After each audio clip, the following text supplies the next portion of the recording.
In this video, I'll be showing you step by step how to withdraw your Bitcoin or money from GoMining. It is super easy to do. So the first thing you need to do is open up the app on your smartphone device.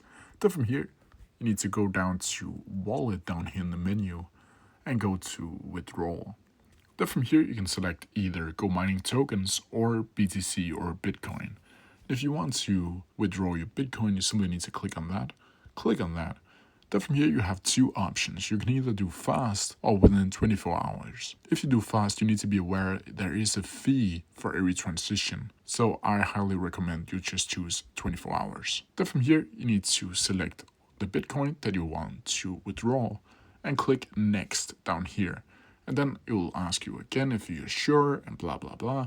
Then from here you need to click accept and then it should be withdrawn and you will get your funds within the next 24 hours. And that's how I do it. If you have any questions about it, please leave them down in the comments section below and I'll try my best to answer them as quickly as possible. See ya!